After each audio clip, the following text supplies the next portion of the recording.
आपको रिटायर करने के लिए एक निश्चित उम्र तक पहुंचने की जरूरत नहीं है जो कि 58 या 60 साल या 70 साल होती है। यहाँ आप फाइनेंशियल फ्रीडम 40, 35 या उससे भी कम सालों में प्राप्त कर सकते हैं। अगर आप कुछ भी नहीं करें और केवल इंडेक्स फंड के अंदर ही आधारित म्यूचुअल फंड में निवेश करें तो भी आपको 12 से 15% का निवेश मिलता ही है। 5 साल पहले रिटायर होना, आपने 62, 63, 58 नहीं, 5 साल पहले यानी कि 55 साल में ही रिटायर होने का निश्चय कर लिया। जब आप तीसरे 5 का मतलब है कि अगर आप इसी तरह निवेश करते रहेंगे तो 55 साल की उम्र तक आपके पास 5.28 करोड़ रुपए का कॉर्पस होगा। नमस्कार दोस्तों, हमारे पिछली बार के वीडियो में हमने बात करी थी बजटिंग की, एक इमरजेंसी फंड बनाने की और उसके बाद निवेश की। तो इन्हीं सबको देखते हुए हम इस बार बात करेंगे कि आपको अपने निवेश को कहां पर इन्वेस्ट करना है। यानी कि आपने जो बचत करी है बजटिंग के बाद, एक इमरजेंसी फंड बनाने के बाद, उसे कहां पर निवेश करना है जिससे कि आपको एक अच्छा फंड मिल पाए। आप रिटायरमेंट के वक्त एक इतनी बड़ी कॉर्पस बना सकें कि उससे आप हर महीने कुछ पेंशन निकालते रहें, फाइनेंशियली फ्री हो सकें और उसके बाद भी आपके पास एक बड़ा कॉर्पस बचा रहे। यहां आपको रिटायर करने के लिए एक निश्चित उम्र तक पहुंचने की जरूरत नहीं है जो कि 58 या 60 साल या 70 साल होती है। यहां आप फाइनेंशियल फ्रीडम 40, 35 या उससे भी कम सालों में प्राप्त कर सकते हैं। कैसे? आप ज्यादा से ज्यादा समय तक निवेशित रहेंगे और अच्छे रिटर्न प्राप्त करेंगे और अपने एक फंड के टारगेट तक पहुंच जाएंगे और उसके बाद से आप उसमें से निकालना चालू कर देंगे।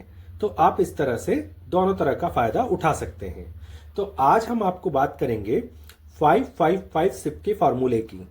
इससे 2 लाख रुपए महीने की पेंशन का इंतजाम बहुत ही आसानी से हो जाता है।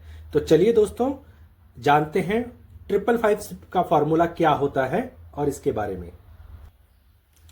तो दोस्तों, 555 के सिप के फॉर्मूले को जानने के लिए सबसे पहले हम कुछ स्टैंडर्ड तय करते हैं।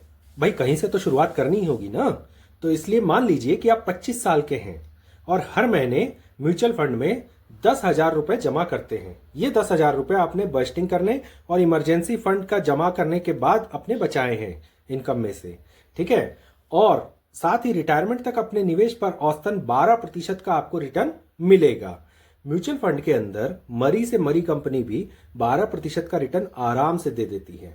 अगर आप कुछ भी नहीं करें और केवल इंडेक्स फंड के अंदर ही आधारित म्यूचुअल फंड में निवेश करें तो भी आपको 12 से 15% का निवेश मिलता ही है। यहां हम मिनिमम मान के चल रहे हैं 12%। तो यह 15 से 20% भी हो सकता है रिटर्न आपका, और इससे आप जल्दी अपना फाइनेंशियल जो है फ्रीडम प्राप्त कर सकते हैं। और ऐसा हुआ तो रिटर्न आपके बढ़ भी जाएंगे और आप ज्यादा अमाउंट में विथड्रॉ कर पाएंगे। मार्केट कई बार ऊपर नीचे होता है तो इसमें क्या होता है कि कई बार आपका जो पोर्टफोलियो है वो रेड निशान में आ जाता है, कई बार अच्छा ग्रीन दिखाता है। मगर आपको इन सबको छोड़ करके अपने टारगेट आने तक निवेशित रहना चाहिए, उसके अंदर सिप करते रहना चाहिए। और सिप किस तरह से करना है ये हम आपको इस वीडियो के माध्यम से बताएंगे। तो दोस्तों, 555 फार्मूले में पहले 5 का मतलब है 5 साल पहले रिटायर होना। आपने 62, 63, 58 नहीं, 5 साल पहले यानी कि 55 साल में ही रिटायर होने का निश्चय कर लिया जब आप 25 साल की उम्र से सिप करना स्टार्ट कर रहे हो। इसके लिए आपको दूसरे 5 का मतलब है, इसके लिए आपको हर साल अपनी सिप में 5% की बढ़ोतरी करनी है, ठीक है। 10,000 के अमाउंट से आपने चालू किया, अगले साल 5% की वृद्धि, उससे अगले साल फिर 5% की बदली।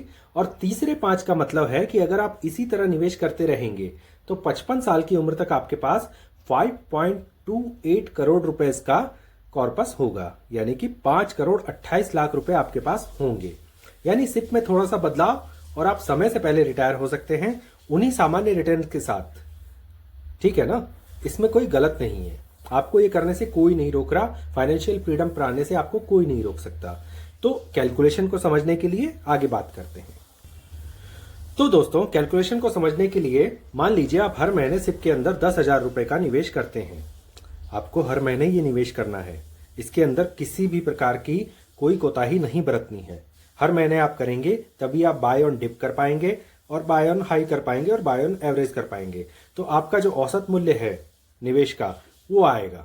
तो इससे आप हर साल इसमें 5% की बढ़ोतरी करनी है और जिसमें आपको औसतन 12% का रिटर्न मिलेगा। ये बातें हम पहले कर चुके हैं।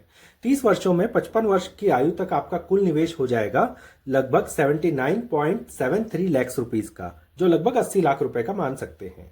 इसमें आपको कंपाउंड इंटरेस्ट की शक्ति के कारण आप लगभग 4.48 करोड़ रुपीस का ब्याज अर्जित करेंगे, जिसके परिणाम स्वरूप आपका कुल टोटल कॉर्पस हो जाएगा 5.28 करोड़ रुपए की राशि। दोस्तों, कंपाउंड इंटरेस्ट जो होता है वो विश्व का 8वां आश्चर्य कहा गया है। अगर आप कुछ भी नहीं करें और एक कॉर्पस लेकर के बैठ जाए और अगले 20-25 साल उस कॉर्पस को कंपाउंड इंटरेस्ट के माध्यम से कंपाउंड होने दें, तो आप एक इतने बड़े फंड का निर्माण कर सकते हैं कि आप सोच भी नहीं सकते हैं। तो इसी प्रकार से यहाँ जो हम 555 सिप की बात कर रहे हैं, इसके अंदर भी आपको एक 10,000 रुपए की सिप करनी है और अगर कुछ मार्केट में गिरावट आती है तो उस समय अपने आप को लमसम इन्वेस्टमेंट के लिए तैयार रखना है। आपके फंड्स के अंदर लमसम इन्वेस्टमेंट करना चालू कर देना है। तो इससे क्या होगा कि जब भी मार्केट बढ़ेगा तो आपको बड़े से बड़ा रिटर्न देगा और लंबी अवधि के कैपिटल गेन का भुगतान करने के बाद भी आपको, अगर मान लीजिए कि भविष्य के अंदर 6% का ही कैपिटल गेन आपको मिलता है, इसके ऊपर ब्याज दर मिलती है आपके फंड के ऊपर, तो भी आप पर्याप्त पेंशन कमा सकेंगे। 4.74 करोड़ रुपए के टैक्स के पश्चात फंड पर 6% की दर से सालाना लगभग 28.42 लाख रुपए कमाएंगे। 28.42 लाख कोई छोटी रकम नहीं होती खर्च करने के लिए। वो प्रतिमाह अगर आप देखें तो 2,37,000 रुपए बनते हैं। इसमें अगर आप टैक्स भी दे दें तो भी कोई दिक्कत नहीं है। 2 लाख रुपए आपके सादे सादे बच जाएंगे और 2 लाख रुपए महीने से अपना जीवन व्यतीत करना, वो भी उम्र के रिटायरमेंट वाली पड़ाव पे, कोई मुश्किल बात नहीं है। आपकी वैल्यू भी रहेगी, आपका फंड भी बना रहेगा, आपका फंड आपको और ज्यादा बढ़ा करके देता रहेगा। तो इसमें कहीं कुछ गलत नहीं है। तो दोस्तों, आज ही 555 सिप को अपनाएं और अपने जीवन में खुशहाली और समृद्धि लाएं। तो ये एक तरीका था म्यूचुअल फंड से अपने एक कॉर्पस को बनाने का। आगे के वीडियोस में हम आगे और बात करेंगे कि किस तरह से और तरीके अपनाकर भी आप म्यूचुअल फंड में निवेश कर सकते हैं। इसके अलावा स्टॉक्स में निवेश कर सकते हैं, इसके अलावा ETF में निवेश कर सकते हैं और अपना एक बड़ा कॉर्पस बना सकते हैं। अगर आप छोटे टर्म में भी बात करना चाहें इन्वेस्टमेंट की, तो इसके लिए भी हम आगे बात करेंगे। तो दोस्तों, आज यहीं तक। आगे के लिए जय श्री राम। तो दोस्तों, यहां तक आपने कंपाउंड इंटरेस्ट की शक्ति को समझ लिया है। तो अगर आपको लग रहा है कि 555 के फॉर्मूले से हम एक बड़ा कॉर्पस बना सकते हैं, तो कमेंट बॉक्स में 555 लिख करके हमें भी प्रोत्साहित कीजिए, तो हमें अच्छा लगेगा। और इसके अलावा हमारे चैनल को सब्सक्राइब कीजिए और घंटी के निशान पर क्लिक कीजिए, जिससे कि नया आने वाला वीडियो आपको जल्दी ही मिल सके।